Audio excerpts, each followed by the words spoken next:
मैं महेश आज फिर उपस्थित हूं आपके सामने एक नए विषय को लेकर। आज का विषय है, क्या आपने अपना कर्ज चुकाया?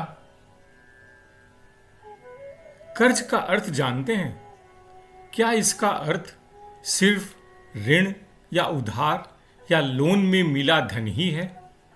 चलिए एक बार आपके मतानुसार इसका अर्थ सिर्फ यहीं तक सीमित भी कर दें तो आपको कर्ज मिला क्यों और कैसे? देने वाले ने आपको कर्ज क्यों दिया? आप इस काबिल कैसे हुए कि दुनिया ने आपको कर्ज दिया?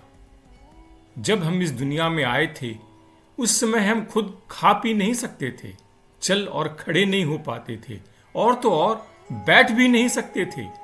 न कपड़े पहनना आता था, न खाना पीना, मल मूत्र का त्याग भी बिस्तर में ही कपड़ों में ही किया करते थे। न अक्षर ज्ञान था, न कोई उपाधि। अगर हम वैसे ही रहे होते तो हमें कर्ज मिलता? कर्ज मिलना तो दूर, शायद भीख भी नहीं मिलती। लोग दुत्कार कर दूर भगा देते। यह तो कोई और ही था जिसने हमें खाना पीना, बैठना, चलना, दौड़ना सिखाया, कपड़े दिए और उन्हें पहनना भी सिखाया, पढ़ाया, लिखाया, सिखाया और इस काबिल बनाया कि आज हम समाज में उठ बैठ सकते हैं। हमें बहुत कुछ मिला, अनेक सफलताएं हासिल की। हाँ, ऐसा भी कुछ है जो हम हासिल नहीं कर सके, हमें नहीं मिला, लेकिन वे शायद हमारी काबिलियत से ज्यादा रही हों, या हमने उसे हासिल करने के लिए आवश्यक और उचित कर्म ही नहीं किया। प्रारंभिक लालन पालन के बाद हमारे जीवन में अनेक लोग आते रहे जिनका हमारे जीवन को बनाने, संवारने और निखारने में योगदान रहा। हमने बहुत कुछ पढ़ा, सुना, देखा। आज हमें पता भी नहीं किससे क्या सीखा, किसका लिखा, किसका पढ़ा, किसका सुना, वह क्या था जो हमारे दिमाग में आया और हमारा यह स्वरूप गढ़ता गया और हम आज जैसे हैं वैसे बने। उन सब ने हमारे वर्तमान स्वरूप को बनाने में अपने ढंग से सहयोग दिया। जीवन की छोटी छोटी घटनाओं ने बुरी आदतें बदल डाली, अच्छे संस्कारों से संस्कारित किया। पहला, नन्ही बिटिया के प्रश्न, पापा क्या हम महीने में एक दिन अच्छे होटल में खाना नहीं खा सकते, ने पिता को उसका उत्तरदायित्व समझाया। दूसरा, देर रात लोगों को घर आते जाते देख पड़ोसी समझ गए कोई दिक्कत है और सहायता के लिए बिना बुलाए पहुंचे तो पड़ोसी धर्म समझ आया। तीसरा, अपने दोस्त से पार्क में बात कर रहा था तो अचानक एक अनजान व्यक्ति हाथ जोड़ खड़े हो गए। आपकी बात सुन आज मेरी एक समस्या हल हो गई। क्यों अच्छी बातें ही करनी चाहिए, समझ में आई। चौथा, विद्यालय की एक प्रधानाध्यापिका प्रिंसिपल ने कहा, आपकी लिखी एक सलाह मानी तो मेरी दुनिया बदल गई। मुझे विश्वास ही नहीं था कि ऐसा भी हो सकता है। अच्छा ही क्यों लिखते पढ़ते रहना चाहिए, समझ आई। पांचवा, दुर्घटना हुई, होश ही नहीं रहा, न जाने किसने उठाया, अस्पताल तक पहुंचाया, घर पर खबर की, जान बची, अपाहिज होने से बच गए। कौन थे वे लोग पता ही नहीं। अनजानों की भी सहायता करनी चाहिए। जब सड़क पर पटक कर गुंडे पीट रहे थे, एक अनजान महिला बीच में कूदी और गुंडों से छुड़ाया। कौन थी वह महिला आज तक पता नहीं। राहगीर के कर्तव्य का पाठ पढ़ा। ट्रेन के सफर के दौरान दाल का दोना हाथ से गिरा और पूरी दाल फर्श पर फैल गई। इससे पहले समझें कि क्या करें, सामने की बर्थ की महिला ने तुरंत अखबार से पोंछकर साफ कर दिया। सहयात्री क्या होता है, समझ आई।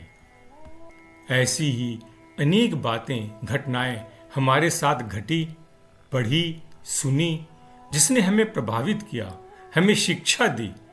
इनमें से कईयों को हमने उस समय के मुताबिक कुछ दिया, बहुतों को कुछ भी नहीं दिया।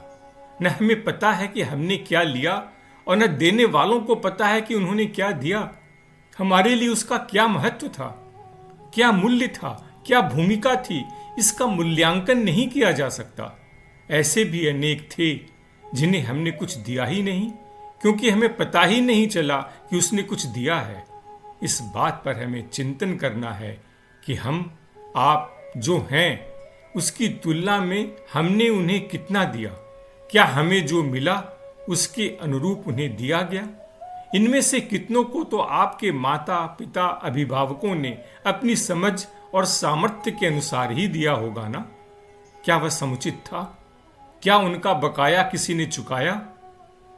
इनमें केवल हमारे माता पिता, भाई बहन, आस पड़ोस, परिवार संबंधी, दोस्त सहपाठी, शिक्षक गुरु ही नहीं, बल्कि इनके इतर सहयात्री, पुस्तक, लेख, कहानी, कविता, फिल्म, पोस्टर, विज्ञापन, प्रकृति, पशु पक्षी और भी न जाने किस किस ने और किन किन ने हमारे स्वरूप को प्रभावित किया।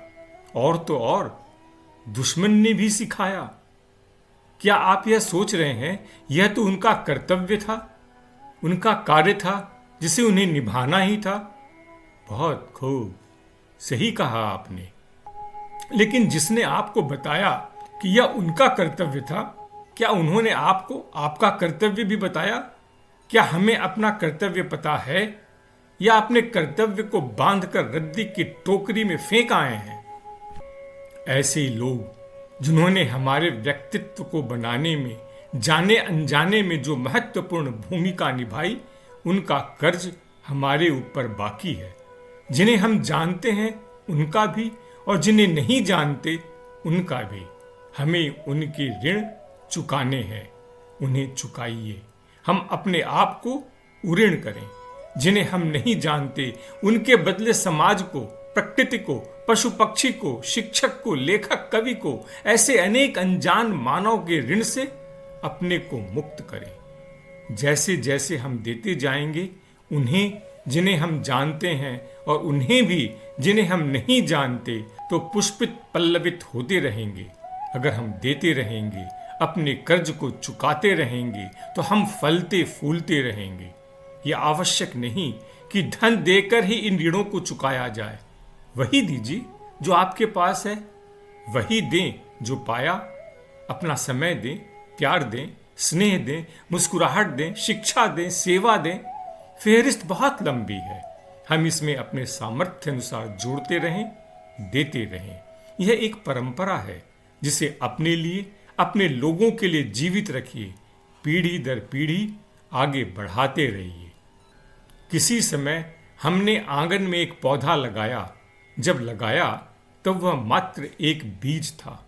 उसे खाद देते रहे, पानी देते रहे, आंधी तूफान से बचाते रहे, हवा धूप की व्यवस्था करते रहे, उसकी देखभाल करते रहे। स्नेह स्नेह पौधा बढ़ने लगा, पौधे से पेड़ बन गया। अब उसकी उतनी देखभाल की जरूरत नहीं रही। कुछ खाद, हवा, पानी की व्यवस्था वह खुद करने में सक्षम हो गया, लेकिन फिर भी उसे हमारी निरंतर आवश्यकता बनी रही। धीरे धीरे उसमें बढ़िया पत्ते, फल, फूल आ गए। हमें प्रसन्नता के साथ साथ सुंदर सुगंधित फूल मिलने लगे, स्वादिष्ट फल मिलने लगे, हवा, शीतलता, अच्छा औषधियां मिलने लगी। अब अगर हम यह सोचने लगे कि इस पौधे को तो हमने बहुत कुछ दिया, अब और देने की क्या जरूरत है?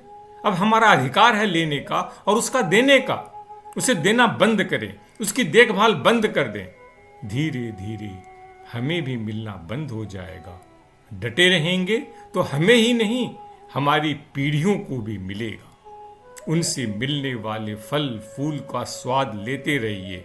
चरित्र हमारा निखरेगा, सुवास हमारा फैलेगा। जिस प्रकार आपने जितना दिया था उससे कहीं ज्यादा मिला, वैसे ही आप जितना देंगे आपको उससे कहीं ज्यादा मिलेगा। याद रखिए, देना ही पाना है। जी हाँ, देना ही पाना है।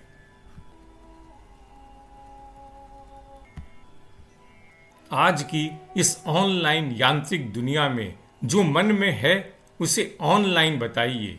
इसे लाइक करें, सब्सक्राइब करें, परिचितों से शेयर करें और अपनी प्रतिक्रिया ऑनलाइन दें। नमस्कार।